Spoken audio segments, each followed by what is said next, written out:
Bienvenue à tous dans Apprenez la web radio, c'est Gaël, très heureux d'être avec vous en ce dimanche matin. Vous voyez, aujourd'hui j'ai prévu mes fiches, oui parce qu'en fait on va parler de chiffres, on va parler de lois, on va parler de tout ça, tout ce qui concerne la web radio et le côté légal de la chose. La web radio c'est quelque chose de très libre. Personnellement, j'écoute beaucoup de web radio, peut-être des centaines au total par an, hein, parce que je passe du temps, je les écoute pendant quelques jours, parfois quelques semaines, et puis comme ça me permet de me rendre compte un peu de l'ambiance et tout ça, et je m'aperçois que personne ne fonctionne de la même manière. Certains sont sur des cloud DJ, d'autres sont tout le temps en direct, d'autres sont des robinets à musique, etc., etc. Bref, chacun fait comme il veut, espace de liberté totale. Ceci dit, il y a quand même 3 institutions auxquelles il faut se déclarer pour être raccord avec la loi française. On va en parler dès maintenant dans cette vidéo. Bienvenue sur Apprenez la web radio. Première chose, le CSA. Eh oui, le CSA, c'est un peu l'inconnu, entre guillemets. Hein. Sachez, quand on est sur une web radio, il faut se déclarer au CSA. Alors, attention, pas tout de suite. Voilà, ça se fait dans un deuxième temps. Dans un premier temps, vous n'avez pas besoin. Pourquoi? Parce qu'en fait, le CSA vous fixe un petit palier, 75 000 euros. À partir de 75 000 euros et plus, vous devez signer une convention avec le CSA. En dessous, c'est pas une obligation. Vous pouvez le faire, mais c'est pas une obligation. Pourquoi? Eh bien parce qu'en fait le CSA doit considérer, j'imagine, qu'à partir de 75 000 euros, qui correspond à peu près en chiffre d'affaires à 2 salariés qu'on paierait au SMIC, hein, avec les charges comprises, etc., ben c'est que vous avez une volonté de vous professionnaliser. Et alors je ne sais pas comment ça se passe dans la tête du CSA, mais on imagine bien que les gens qui font de la web radio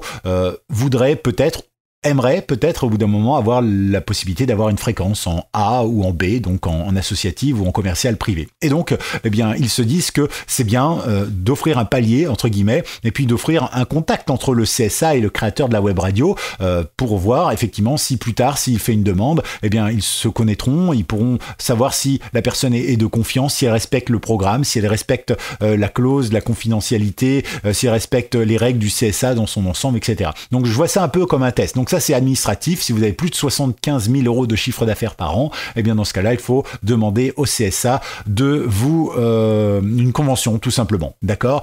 Si vous avez moins, vous pouvez toujours demander au CSA. Je pense qu'ils ne seront pas contre une convention avec vous. Voilà. Après, 75 000 euros, il faut les faire déjà. Hein. Alors, quels seraient les avantages pour votre radio? Outre le fait d'avoir quelques barrières, effectivement, par exemple, si vous êtes Radio Macron, eh bien, vous venez de dépasser les 75 000 euros de chiffre d'affaires annuel, donc vous êtes obligé de signer votre convention. Alors là, le CSA va dire attention, hein, tu t'appelles Radio Macron, mais on est en période d'élection, tu dois laisser aussi le même temps de parole à tout le monde et tout ça. Je sais pas ce qu'il y a dans la convention, mais j'imagine que c'est quelque chose d'assez proche de ce qu'il y a sur l'AFM, d'accord? Donc, ça risque de vous mettre parfois des barrières, des chaînes, des règles, histoire de bien un peu bétonner votre projet, mais en même temps, eh bien, ça va le structurer. Voilà, ça va aussi lui donner un côté plus professionnel, plus ouvert à la disparité et aux choses comme ça. Donc, très bien.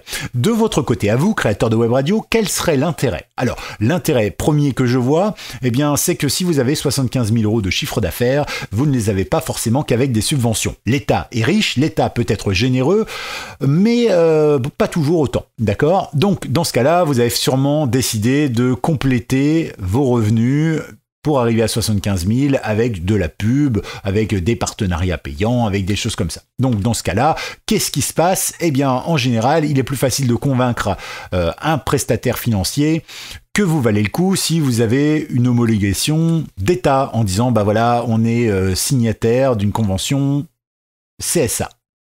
Et là, ce sera plus facile à vendre que de dire nous, le CSA, bah, on s'en fiche un peu, quoi. Hein.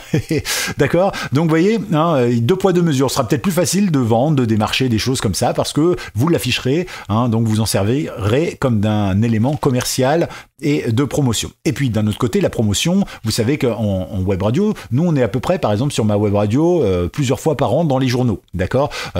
Pourquoi? Parce que bah, on essaye de briller sur plusieurs éclats et selon les axes du moment, on contacte les journaux pour dire on fait ci, on fait ça, etc. Du coup, ça nous offre une super couverture télé, radio et bien sûr, on se retrouve également dans la presse. Ça peut être de la presse nationale, locale ou tout simplement eh bien dans des journaux de département, de Comcom, etc. etc., etc. Bref, on a une couverture, hein, et c'est plutôt intéressant, et je vous invite à faire la même chose. Et du coup, là, si vous signez, eh bien, vous serez donc aussi surclassé, parce que ce sera une occasion de plus de faire la promotion de votre antenne en disant voilà, la petite radio du coin a grandi et depuis effectivement on a signé avec le CSA une convention, etc. Ça vous donnera aussi de la crédibilité auprès de vos auditeurs.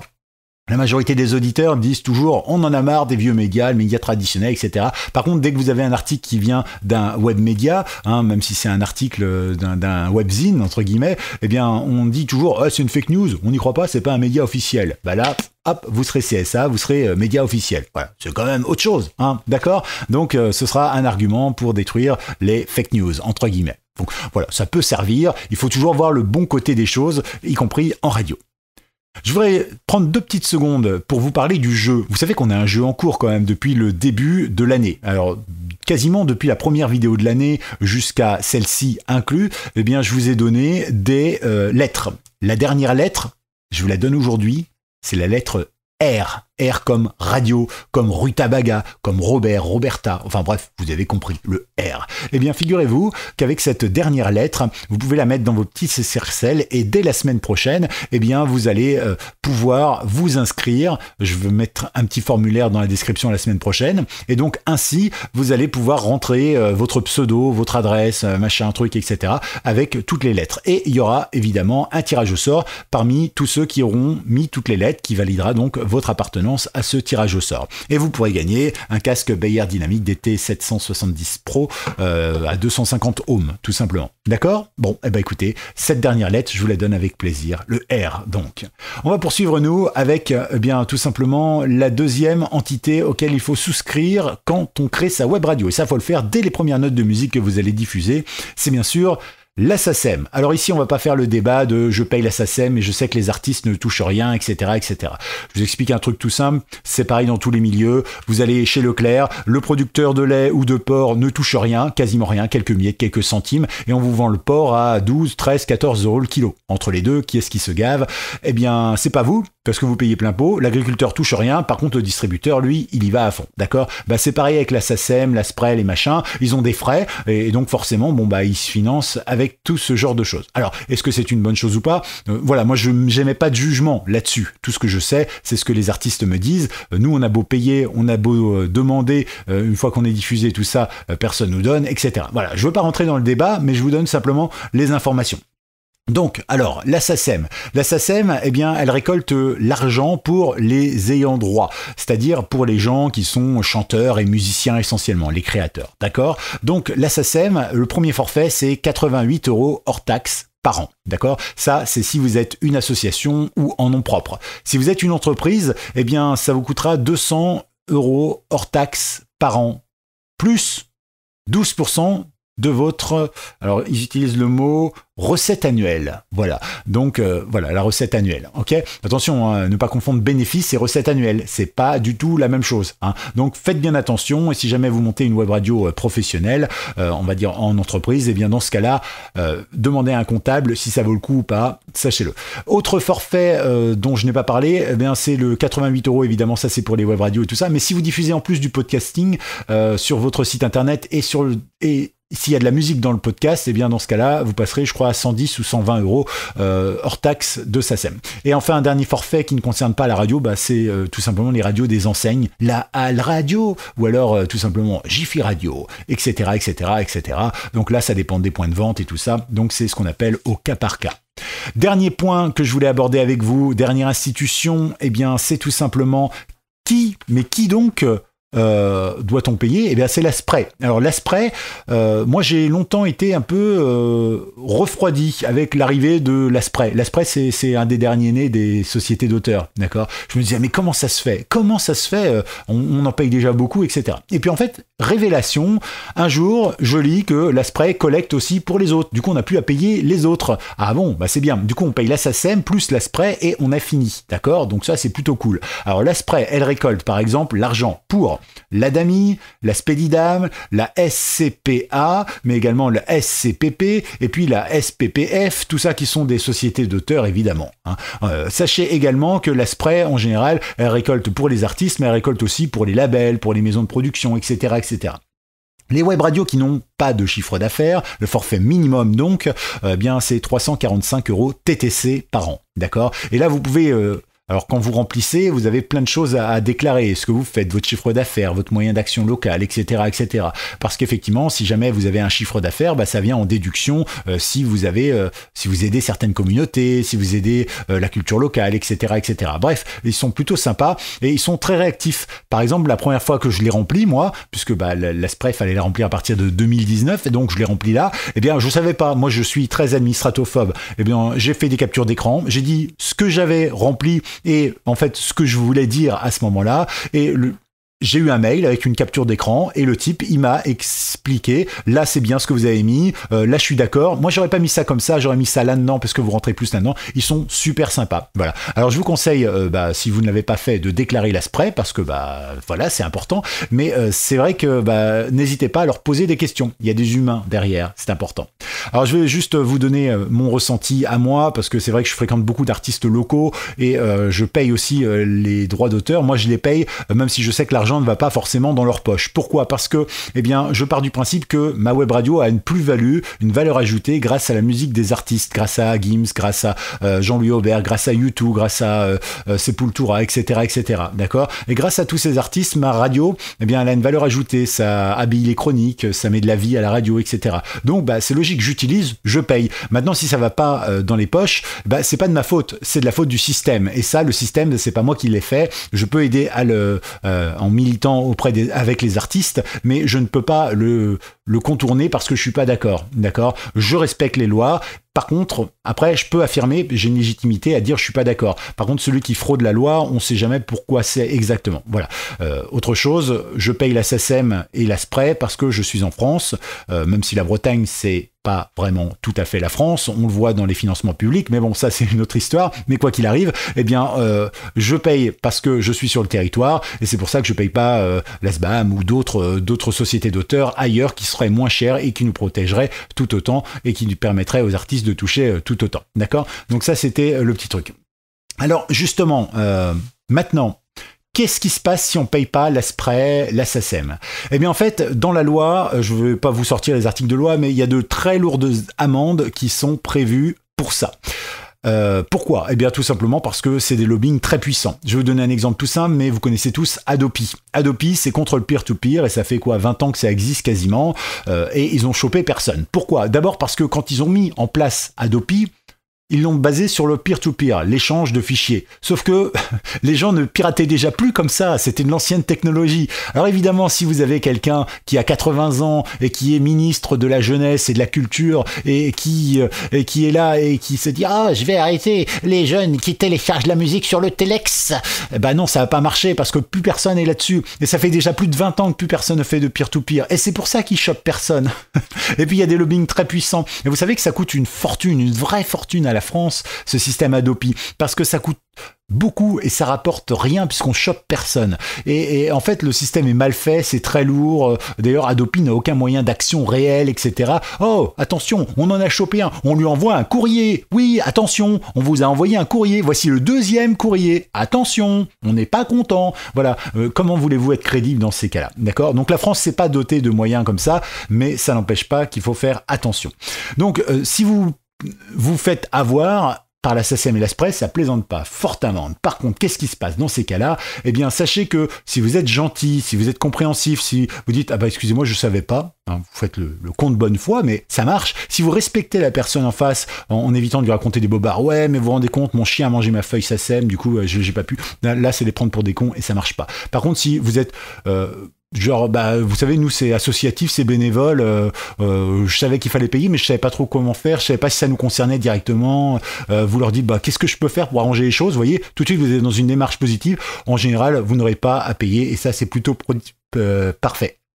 D'accord, mais attention, n'oubliez pas qu'en face il y a une personne, ça veut dire que la personne peut être bien lunée et vous aider, et mal lunée si vous l'avez insultée par exemple, et dans ce cas-là elle ne vous aidera pas, d'accord? Donc dernier point, comment fait-on pour ne pas payer de SACEM, de SPREF légalement? Eh bien, vous avez ce qu'on appelle les musiques libres de droit. Ce sont des musiques qui ne sont pas inscrits au répertoire SACEM, où l'artiste, par exemple, ne s'appelle pas U2, il s'appelle Jean-Claude Duchemin, par exemple, et il a sorti peut-être 30 albums rock, qui seront peut-être même meilleurs que du U2, mais simplement, il est moins connu, et puis il a jamais percé sur les radios, etc. Donc, vous voyez, hein, à la radio, c'est pas forcément ce qu'on entend qui est le meilleur, c'est simplement ce que les maisons de disques, les lobbying ont mis en avant, etc. Bref, en tout cas, vous avez Jean-Claude Duchemin, et vous avez de l'autre côté U2. U2 est à la SACEM, vous diffusez U2, vous payez la SACEM. Jean-Claude Duchemin, lui, n'a jamais adhéré SACEM, eh bien, dans ce cas-là, vous achetez le single ou l'album de Jean-Claude Duchemin, vous le payez une fois, et puis c'est fini. Alors, il faut savoir que quand vous achetez un single, un MP3 de U2, vous allez payer 1 euro à peu près le MP3. Par contre, si vous achetez le MP3 de Jean-Claude Duchemin, eh bien, vous allez peut-être payer 2, 3 euros, 5 euros, 20 euros, 60 euros, ça dépend combien il en voudra de son MP3. Mais après, vous n'avez plus de droit à payer dessus. Donc, si vous diffusez une radio qui ne propose que des musiques libres de droit, vous n'avez pas à payer la SACEM, bien évidemment. Attention, bien sûr, SACEM plus près, et écouteront votre radio pour être sûr que, entre les deux, vous ne diffusez pas un bon Jean-Louis Aubert, par exemple. D'accord? Ok? Bon, c'est à ça, ou alors il y a une autre technique que j'avais vue quand j'étais en Alsace, d'ailleurs. Une web radio à l'époque, c'est il y a presque 15 ans de ça, hein, qui ne diffusait que de la parole. Voilà, pas de musique, jamais, jamais, jamais. Du coup, pas de SACEM, pas de spray, tout simplement. D'accord? D'accord? Ça peut marcher comme ça. Et sinon, vous avez la possibilité de payer moins cher, parce qu'en gros, comme je vous ai dit, 88 plus 345, vous rajoutez les TVA, tout ça, vous arrivez à 450 euros par an, ça fait 40 euros par mois à peu près, c'est pas énorme, hein. Mais en tout cas, certains refusent de payer ça. Eh bien, vous pouvez utiliser des sociétés à l'étranger qui payent vos droits d'auteur, tout simplement, en échange d'un petit forfait autre. Je vais vous donner un exemple tout simple, mais il y a quelques temps, il y avait Radionomie. Radionomie prenait tout en charge, à la fois les frais d'auteur, il y avait un radio manager qui était plutôt bien foutu, etc. Et c'était gratuit, n'importe qui pouvait le faire dès l'âge de 14 ans, je crois.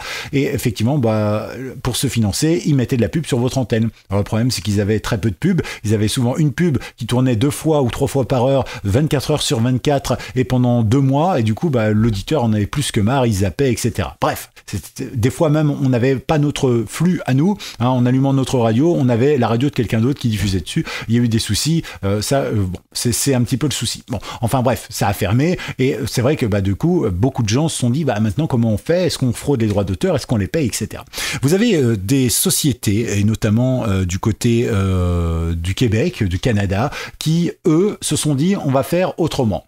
C'est-à-dire qu'on va proposer des forfaits pour streamer votre radio avec Cloud DJ, avec nombre de slots d'auditeurs, avec mini-sites, etc., etc. Et en plus, dans nos forfaits, on va intégrer systématiquement les droits d'auteur. Comme ça, on est sûr que les gens qui passent par notre plateforme sont en règle. Et je prends l'exemple de Streamradio, par exemple, Streamlion, par exemple, qui existe. Streamlion, il propose des forfaits à partir de 4,99 $ canadiens. Donc, c'est moins cher encore en euros, hein, et c'est plutôt avantageux pour nous. Et donc, ils le disent, notre service abordable pour vous comprend une couverture de licence musicale, être un opérateur légal de radio internet, diffuser de la musique légalement acquise avec l'autorisation de diffusion. Ça, je trouve ça très bien. Alors, le premier forfait est à moins de 5 $ canadiens par mois, et le plus cher est à 25 $ canadiens par mois. Et tout ce que vous avez à faire, c'est vous abonner, et vous avez tout le pack complet, c'est-à-dire un stockage, une bande passante, la qualité du flux, des auto-DJ, des machins, des trucs comme ça. Et finalement, par exemple, ça vous coûtera moins cher, même si vous prenez le 25 $ canadiens par mois, vous multipliez par 10 ou par 12, peu importe, ça fait moins de 300 $ canadiens, donc ça fait 280 euros, un petit peu moins. Sachez que vous allez du coup avoir payer beaucoup moins cher que rien que les 450 euros de frais de droits d'auteur français. Voilà. Après, c'est un choix, évidemment. Moi, je reste en France parce que je cotise et je suis en France et que ça s'appelle la solidarité, etc. Mais après, voilà, vous choisissez comme vous voulez. Donc, je vous mets les liens en description. Vous pouvez essayer, me faire des retours également. Et je vous mets aussi des liens vers leurs conditions générales d'utilisation. Et vous allez voir qu'en fait, je vous les mets là, hein, mais vous allez voir que tout simplement, ils vous disent, eux, ils payent la SOCAM. C'est l'équivalent de la SACEM là-bas au Canada, et donc ils disent que effectivement votre radio devient une radio canadienne, et ils payent uniquement pour ce qui est diffusé par rapport au flux, etc. Bon, ça, c'est les conditions d'utilisation. Mais voilà, ça peut être une manière, du coup, de pas être trop cher, même moins cher que certains services qui ne proposent pas les droits d'auteur, et en même temps, eh bien, d'être en règle. Voilà. Donc, vous savez tout. J'espère avoir été complet. Si vous avez des idées, des envies, des choses comme ça, vous laissez des commentaires. Et n'oubliez pas, on se retrouve la semaine prochaine pour le jeu et un nouveau tuto. À bientôt sur Apprenez la Web Radio.